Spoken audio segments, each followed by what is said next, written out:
I was drunk. Yeah, a couple martinis deep.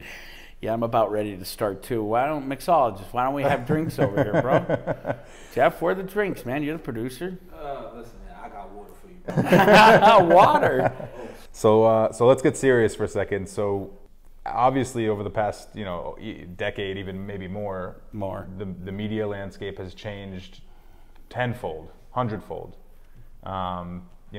My parents alone are starting to finally understand what Instagram is and Twitter and all these things. But I'm millennial, so I kind of already know. I was born with it in a sense. You're now my consultant on all things younger than 40. I'm the fresh face, the fresh voice, but fresh ideas. But so where did you get the idea to start podcasting? Was that something that was already done? Yeah, it wasn't started yet, man. I mean, I started playing around with what we called on-demand audio.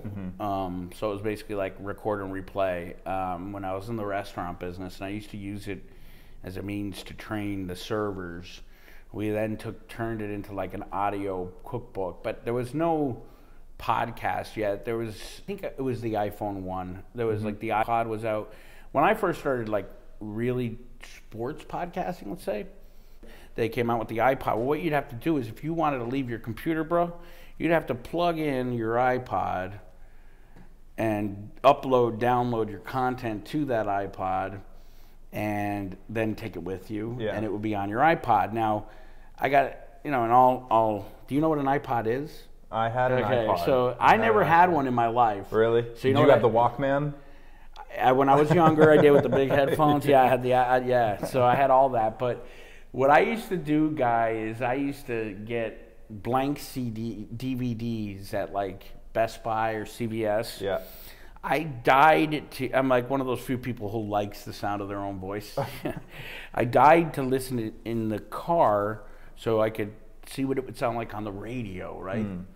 And so you'd put the CD in, and you would burn it onto the CD. Then I still have it, guys. I should have brought it with me.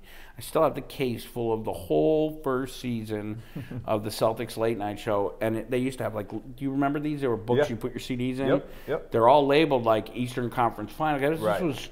This was the Paul Pierce, Kevin Garnett era. There was and it's still around. You know them, Celtic Stuff Live. They were my heroes, right? When I first ran into like blogging. Yeah, John and Justin. And they still are going 20 years later, but they were kind of the gold standard to all 75 people who listened. I remember when we broke 100 listeners, it was like a big deal, 100 listeners? Yeah, man. I mean, that was a big deal. It's 100 less people. 100 early adopters.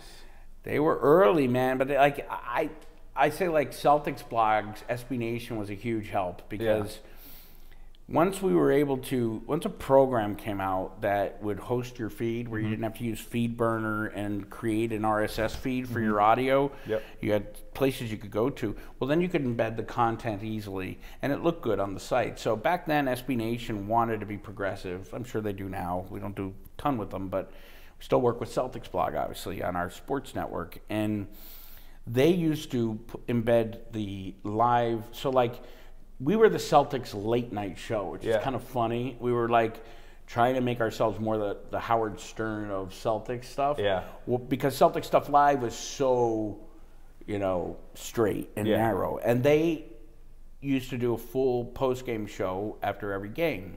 Call-in. They did it like 2006 and 2007. I mean, they're the real podfather. They were doing call-ins. They were doing call-ins. And then Justin, who still does the show, look them up on iTunes if you've not heard of Justin Poulin and John Duke. And they would do, after a while, I think it just became, it was just very, we've been doing it now for years where you do all 82 games. I mean, it was hard when you look at our team who took over the Garden Report from me and Jared Weiss and Jimmy.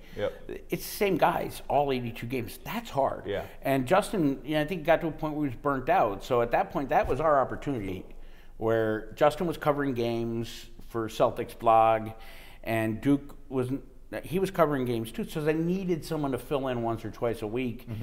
And anyway, we used to do their post-game show, and then the following season, Okay, so if there wasn't a post-game show, they were on at 10 every, I think, Monday, and we were on at 11. So we were the late night show, right? Gotcha. So they were like very, very no cursing, You had the very game, straight you had the down post-game game show. analysis, Yep. you know.